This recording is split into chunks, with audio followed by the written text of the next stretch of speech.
Hello, everyone, and welcome to this installment of the COVID-19 crisis, How to Revive the Health and Fitness Industry webinar series, recorded on May 17th, 2020. My name is Marian Podolanu, and I am the founder of Fitness Professionals Alliance. We are an Europe Active accredited academy, and you can find us on @FitPro Alliance on Facebook and Instagram.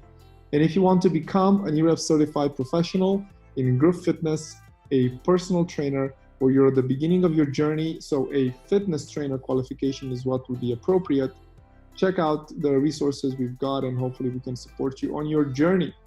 That being said, let's dive right in. The three considerations we must keep in mind are financial, and that will be how to sustainably support our business through this period and ensure that our checks and balances stay in the black.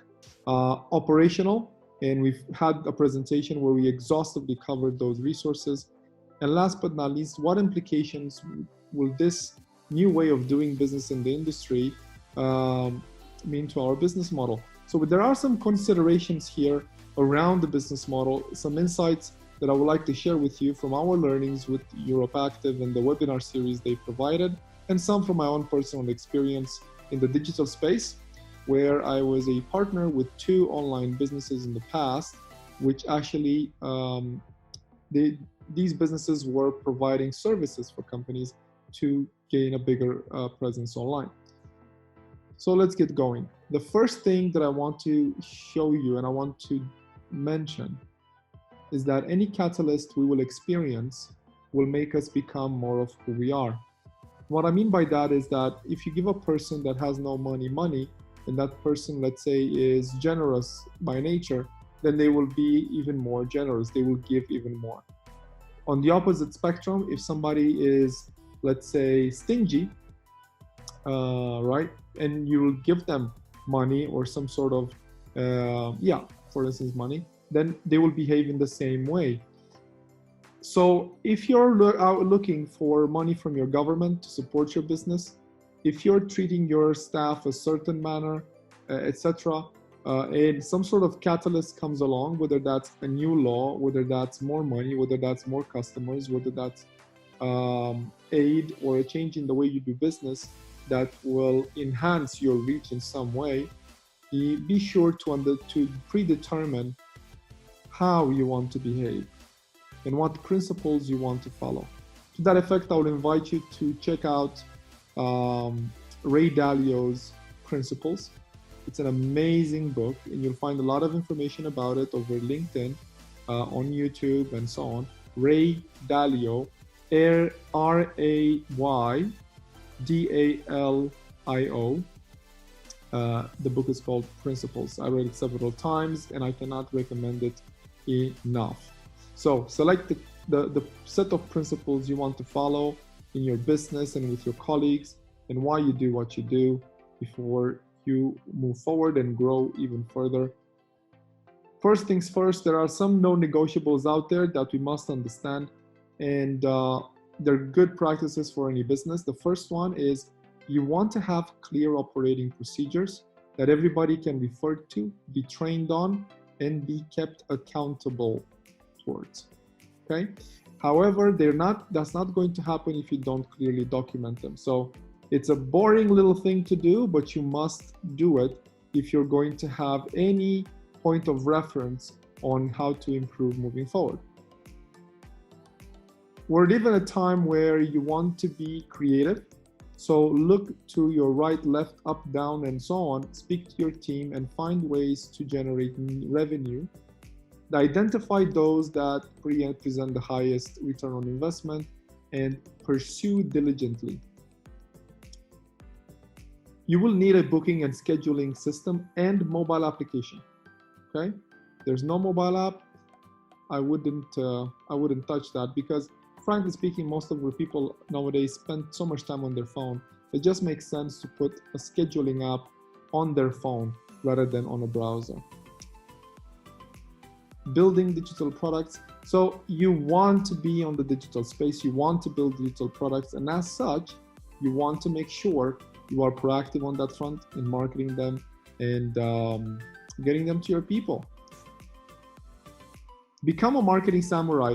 And I'm mentioning the word samurai here because samurais are known to be ethical. They're known to be agile. They're known to be very disciplined in their approach. So you want your marketing to be in a similar way. It's easier said than done, I know, and that is why you might need some help on that. But it's non-negotiable, guys. If you don't exist in the digital space today, then a sign on the front door is not going to be enough. And this situation is likely to continue for a few years. So I strongly encourage you to get a grip on your marketing. You want to retrain and retain your team, implement, review, make the necessary adjustments, and practice what you're implementing, guys. This constant reiteration practice is extremely important, and this is something you want to develop into a habit. Maybe even plan it, right? Like every month you have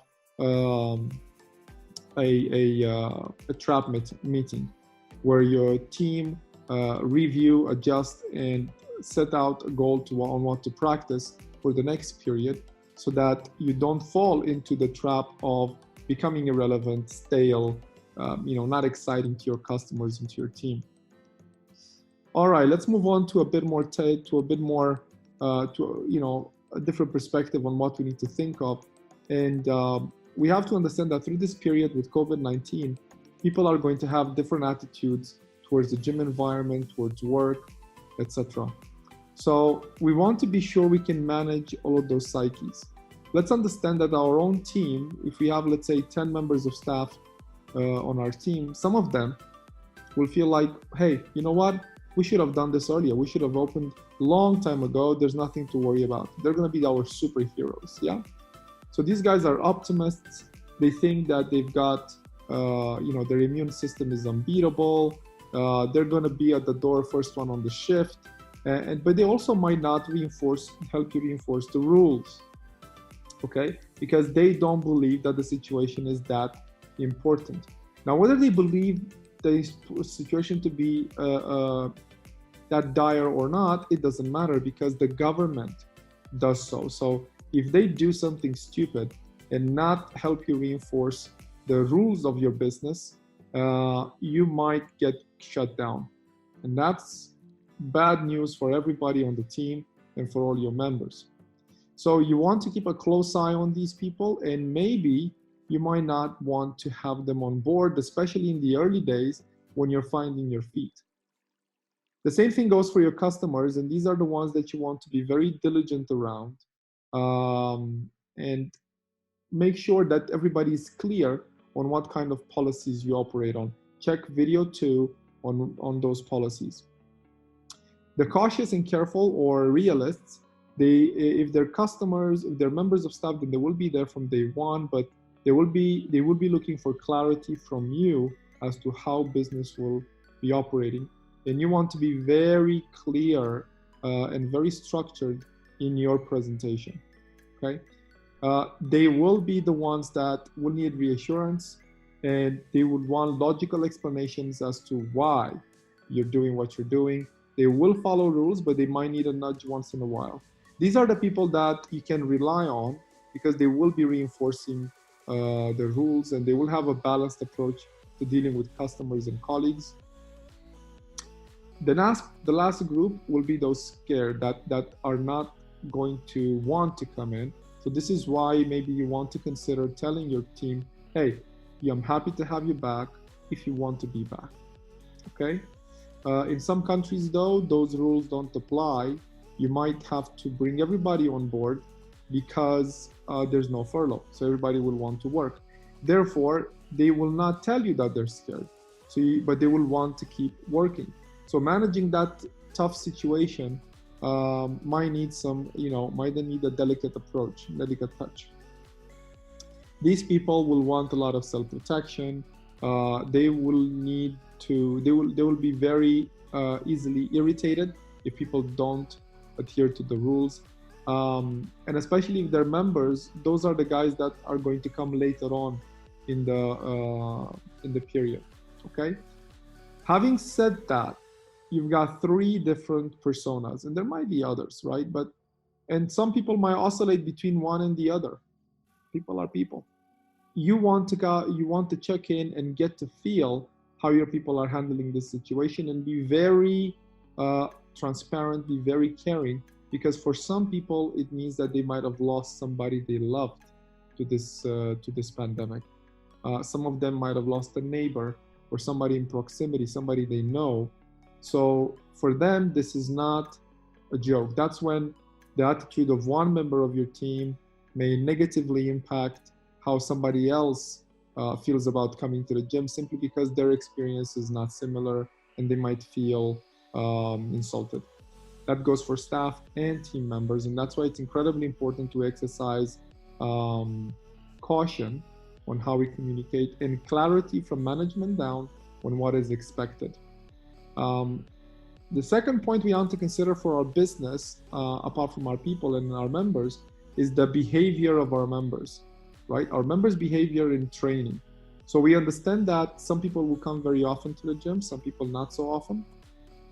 And we understand we have an at-risk group. Now, these numbers are from Retention Guru, by the way. Follow them on Instagram. Some great content presented at one of the webinars with Europe Active. And they quote here 42% of members coming to the club less than once per week, right? And those are the at-risk group. I believe these numbers are pretty consistent in other markets as well. And it depends also from facility to facility. I think these are more for the bigger commercial gyms that have a few thousand members. So they operate along a high density, low membership fee, large area model. And if you have a different kind of facility, that's fine. Just look at your attendance over the last 3 months, right? And then group your members into these columns: comes to the gym more than 3 times a week, about 3 times a week, 2 times a week, once a week, less than once a week, and they didn't use the membership at all, or they're coming like once a month or less than once time a week on average. So if you look at those over the last 6 months of 2019 and figure out where your membership mix is in terms of attendance, then you'll be able to better project what are your likely visitors numbers once you open. Okay, it's important data that you should know. And also, once you understand that there's an at-risk group, the question is, how do you replace them if they indeed do not come into the club? So these are some thoughts that you want to kind of seed at the moment and create a strategy to solve. A great slide from the guys at SATS. This is a Northern Europe chain that have been very proactive in dealing with the crisis. And the thing that I find really interesting here, I wanted to share with you guys, is this two-front mindset. On one hand, we want to abide by the law. We want to make sure that our clubs operate or don't operate and stay closed as per the mandated terms. But on the other hand, we need to plan for revival. And we have 5 key components to consider: financial forecast and liquidity. So on crisis management, we have to make sure that we constantly update our financial forecasts. We want to understand how our finances look at the moment, and whether how they will impact our year-end numbers, because we have to keep our stakeholders in the loop. If you're a general manager and you report to an area business manager, or you report to an owner, then you want to make sure you have that diligence, and your company will demand of you to do so. But if you are sole owner, right, and you report to no one but yourself, you want to make sure you do your best to understand where your year will finish and how your finances will look like. Because guess what? If you don't hold yourself accountable, no one else will. And then how you feel about the situation will determine how your bank account looks like. And that's not good math to work with, okay? On the planning for revival side, you want to make sure that you have certain scenarios thought out, right? With your full team, without your full team, with the same pricing, maybe different pricing. Is the offering the same? What about your communications, etc.? And from a liquidity perspective, you want to make sure that you work with your financial institutions, with your banks, lenders, etc. If you have already some loans, you want to make sure you fan them out over time, but also make sure that you put your business on the best foot forward to secure support package from the government if they are putting out one such support package. A big one is some countries might issue, a zero interest loan scheme through the banking system and the central bank. Be careful with that, guys, because guess what? Once you get that money in, that's that's an added liability on the long term. Okay, so it might provide some relief on the short term, but you'll end up with a bigger burden to carry later on.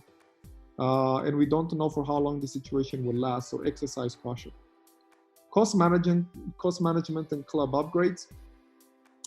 So if you're gonna open, then it will be great to open with something new and keep people excited. Remember, you're not going to be the only club that will open. So the atmosphere will be quite noisy, right? And you want to attract attention. If you have, if you own your club, you're in tip-top shape. But if you are to be leasing your location, then have a discussion around rent and see if there's something you can do around deferring or reducing some of that rent. And once you understand your P&L a bit better, see if you can put together a bit of capital expenditure to maybe provide some upgrades or adjustment to the club to comply with the new rules for operating. Employee communication and labor costs. Some of these people might need to be laid off. How can you do that in your country? Take into consideration the local laws. In some countries, people will go on furlough, like they did in the UK, I believe, and the government supported those individuals, but club owners were not able to hire people back or to contract, do any kind of online work, etc., unless people wanted to. So pay attention to what your law says in your country and make sure you work within its bounds. However, on the other hand, as you're getting ready to open, see if there's an opportunity to engage with your staff and train them and prepare them for possible opening scenarios. Pure Gym in the UK also used this opportunity to extensively train their people, and they also looked at LinkedIn Learning, and they use LinkedIn Learning to provide their staff with learning options. Obviously, your members are your most important priority because you have to keep them engaged in your product, and you want to make sure that you adjust your product offering to include digital offerings and keep them engaged. You want to keep them informed of the situation and create a compensation strategy, because some members will continue to pay through their the yearly contracts, and their credit cards will get deducted, but they're not getting much in return. So can they be compensated on the short term? That is something you want to determine, advertise, and make sure that you're staying very transparent with your members as to what you can or cannot do. And of course, finally, when it comes to club operations, you want to make sure that while you're closed, the clubs shine. Make sure that before you close the door, clubs are cleaned. Any kind of aspect of your operation is really prepared to reopen. Your AC vents are closed. Don't allow dust to deposit all over the place. Make sure your dustbins are emptied. Make sure your accounting systems, everything is up to date. Your membership management system, your computers, your network, everything is shut down properly and safely and securely, so that when you open, you will not face a lot of issues doing so. When you prepare for opening though, again, you want to have a proper checklist of how you do that and ensure all of your operational standards are double checked, triple checked, and the facilities can support them. When it comes to digital solutions, here's a few things you have to pay attention to when choosing them, because there are plenty of platforms out there. One, like we mentioned a bit earlier, you want an online app for class and PT booking. Okay. Second, email marketing and automations are a big deal, because you want to make sure that when people sign up, when people book, they receive automated emails, and also you can use that marketing service, that email service, to market your products, new classes, and other solutions that you might be offering your customers. Online payments and multiple membership type support. Be careful. Some of these digital solutions do not support an open-ended variety of membership types. Okay, so make sure that you understand what you're getting yourself into, because once you change your solution, your club management platform, you don't want to do that again. It's very time consuming. You're required to train your team, set up new products, put it online. Transferring the data might be a headache. You might lose some data in the process, specifically financial data. You might need to work with two softwares at the same time for quite some time, and that will require a lot of diligence on your staff's behalf and from yours, right? Marketing capabilities. So again, we spoke about email marketing, but is there something else that we can do with social media, sales funnels, and marketing funnels? These are the kind of things you want to kind of look for. Progress tracking, training progress tracking is very important. And some of the applications out there help with that. Some of them don't integrate with things like Fitbit, Polar, and so on. It's something that's nice to have, and it adds a lot of benefits, specifically if members will opt for both an online and a physical experience. Oh, staff payroll, not patrol, staff payroll. Yeah, apologies. Processing, because you'll have a lot of commissions to process, so it's good if you can get that on board as well. We've listed all of these features in the I would say in the order of importance, but your top 3 are non-negotiable, guys. You want to find ways to charge people online so that you can easily process your payments. Last but not least, reporting. You want to know how your business is doing each day. Another thing to continue to consider today is content delivery. And here's what I would say is you want to distribute both paid content, live, pre-recorded, or on demand. And by on demand, we mean things like personal training sessions. Live is you use Zoom maybe, or Cisco, WebEx, or any other kind of online platform to deliver your live content. Pre-recorded content, you'll find that with solutions from Vimeo or Frame.io, or a number of other providers, YouTube, of course, right? Next, you would want to charge for these online services, so figure out how. Now, when it comes to content creation, you want to develop those technical and soft skills to make sure that you can produce quality content if you're going to charge for it, all right?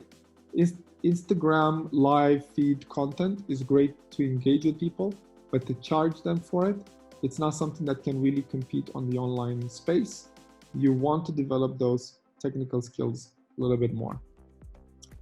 Last but not least, keep it simple and make sure you use a lot of the platforms that you know already. So if you're familiar with Facebook groups, Facebook Messenger, and all of that, look out on the web and find out how can you use them for digital delivery of your services, okay? So some of the digital solutions that I've listed here, I've worked with before, so I can wholeheartedly recommend them.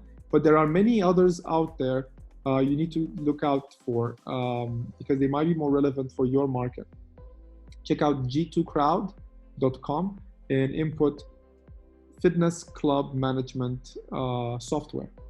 And you will get a whole rank of softwares that you could use. Check out trustpilot as well.com and input the same data and see what your search results will give you. And here we see Perfect Gym. That's something you want to check out. They operate within Europe very well. Next up will be MindBody, and this is a worldwide platform. They're a bit more complex, but they have a lot of integrations with a lot of training, fitness-related softwares or not. You know, maybe customer loyalty and a few other things. So check out MindBody as well. And the last one that I will share with you is Wodify. And this is specifically designed for CrossFit clubs, but it works really well with small clubs and studios. And it comes with all of the bells and whistles of an online system. Pretty cool to use as well. Like I said, there are many others out there. Do your research, find out what works for you, and move on. Now, when it comes to considering an online product, there's a few key things that I would like to share with you. The first one is a key finding from Basic Fit. In Basic Fit, they have a brick and mortar business with about 2.3 million members in Europe. They operate in 5 countries and they have 800 clubs. They have done a fantastic job in engaging their customers over the past few months as they went through this crisis. But before COVID-19, they already had an online product in which they invested a lot of money. Yet that product only saw a 3 to 4% penetration amongst their 2.3 million members. So what does this tell us? If people would have to choose between a physical fitness experience and an online fitness experience, many will choose the physical fitness experience. So what we want to understand is maybe it would be better to complement the physical experience with a digital one and make sure that we provide an online offering together with a physical offering in one package, okay? Maybe that's something that will work better, and this is what operators in Europe are experimenting with. We know that a lot of operators in the US also are doing something similar, so maybe you want to consider that. As you do that, make sure you consider your target demographic once again, because you're expanding into the online space. So as you clearly identify who your product is for, then you want to make sure you craft your brand message around that product so that your target demographic can easily relate to your brand message and to your product delivery and respond. Your value proposition needs to be again redefined, because you're now in the online space as well. And how you deliver your service is key. Remember, it's not just about the service being delivered, but an experience being delivered. And last but not least, to change in this manner and adapt, what skill sets do your staff must your staff possess? Do they have them, or must they learn something new? This is something you want to consider. So, how do we move forward? Guess what? However you've done business so far, the only thing that I can share with you is that you have an opportunity here to uplift your delivery and how you execute in your business. You want to be transparent, compassionate, but also very grounded in reality throughout this period, because trust is of the most importance. And this is how you establish trust, by being transparent. So you do what you say and you say what you do. Compassionate and understanding, so people can relate to you and you can relate to them. And grounded in reality, okay? Which is also very important, because if we get sidetracked and too hopeful, we might end up making mistakes that will cost us dearly down the line. We want to involve the team. Yes? Keep people engaged in your business. Now, there's a lot, especially with the added complexity of an online product, you will have to reconsider which KPIs you want to really prioritize. Is it club entries, for instance, or website visits, or both? This is something you will want to look into very, very carefully, and make sure you have a clear understanding as to why you measure those numbers and on a daily basis. Be agile, okay? Make sure that you're able to change very quickly should you have to. Next is a cycle that a lot of entrepreneurs go through, especially in the online space, where they have to consider whether they pivot or persevere with a key strategy, right? So every so often, and you can determine how often, you would want to review what you've done so far, yes? And then decide if you pivot or persevere, if you make changes to what you've done so far, or if you continue in the same manner. Once you decide, you want to make sure you clearly state why you've done so, right? And document it. Then, if there aren't any changes, delegate accordingly and with clarity, right? Until the next time comes when you will be reviewing again and decide whether you pivot or persevere. If you make a lot of changes very, very often, you will not give yourself enough time to experience the results of those changes. So here you have to strike a balance between I've made a change and now I want to see how it works. So determine from the beginning, once you made a change, for how long will you stick with it? Okay, it might be a week, it might be two. Different decisions and different aspects of your business might need different periods of trial and error. It's really up to you, but make sure it's a determined process. You don't just flip a coin and say, okay, I've had enough, now I'm going to have to change. Unless things are serious, right? Be a driving force of positivity and success. That goes without saying. So let's move on. A few suggestions from my end. One is work with your people and identify which ones have a natural gift for being present on social media, and incentivize them and help them and to help you put your business on the map. Next, what products did well before COVID-19? See how you can enhance them through the crisis and beyond, because those are the ones people will want to hear back, will want to hear about, okay? They're the ones that they will miss most. Optimize your cost structure and improve your return on investment.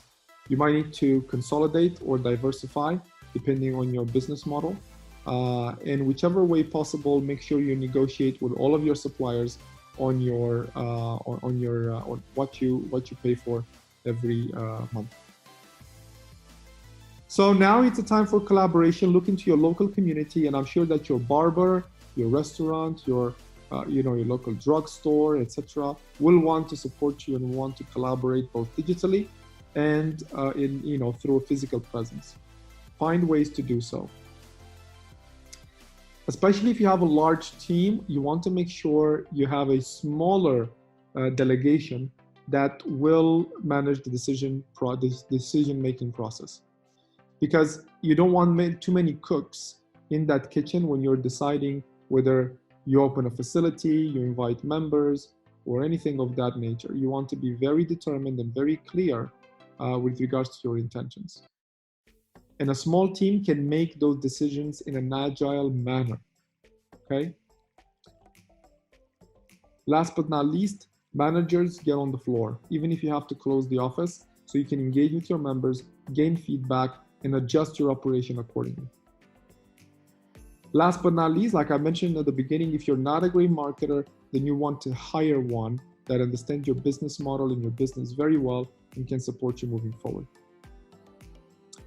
The last thing I wanted to mention, on the last page of this, I think is the last page, yeah, of this presentation, I wanted you to make sure that you do not meet and plan on monthly basis, okay?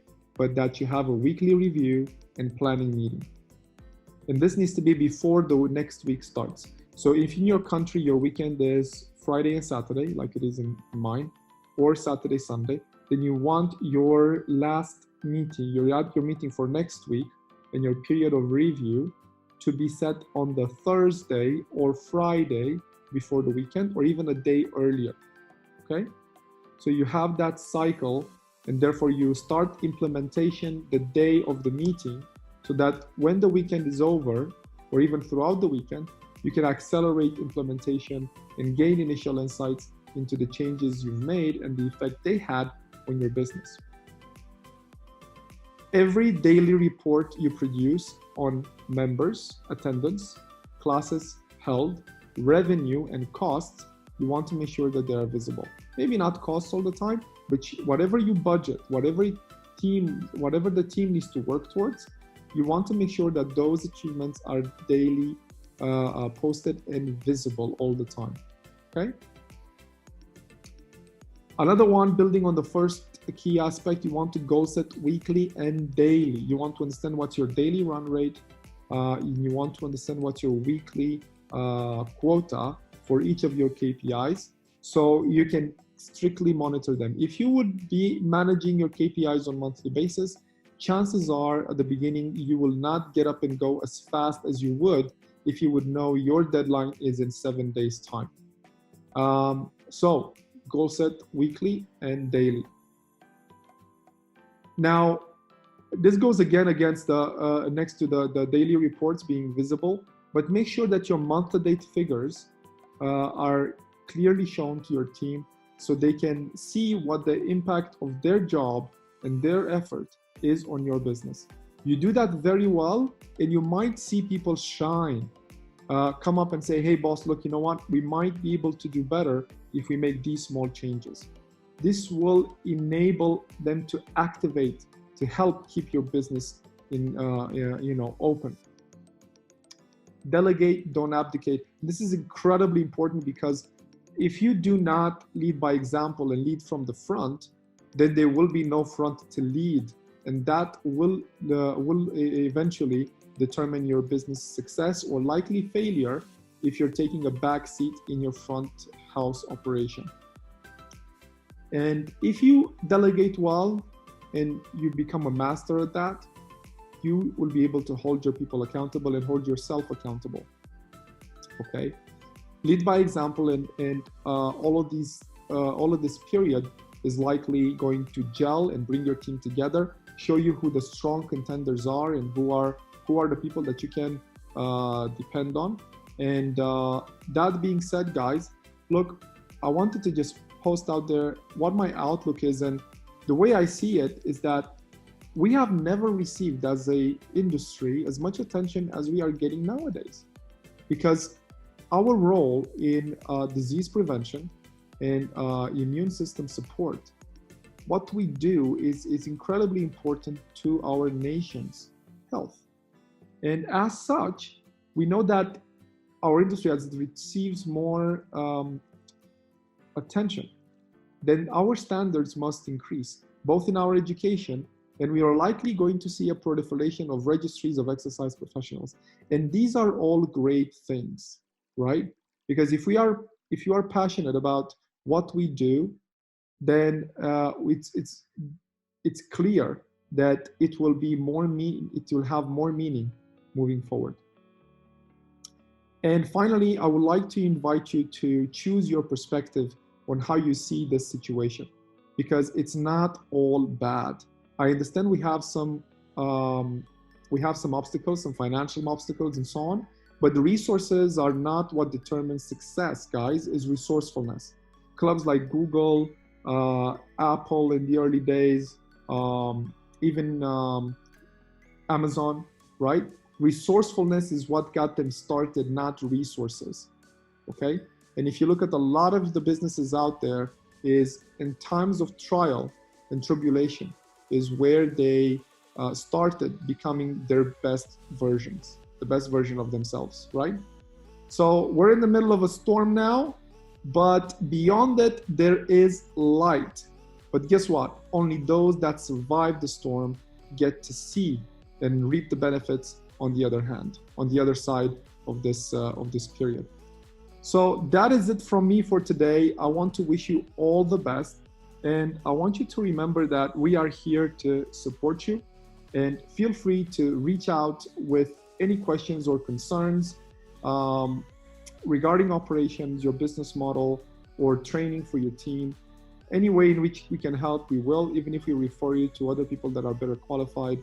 Have an amazing day. Keep your chin up, carry on, and be a force of positivity, drive, and a true reality checker in your business, guys. Again, my name is Marian Podolano with Fitness Professionals Alliance. This was the final installment of our COVID-19 webinar series, what COVID-19 means to your business model and what you want to consider as you adapt. Thank you so much for tuning in, and stay tuned on our channels for future content that's meant to help you and support you through this period and beyond. Have an amazing day.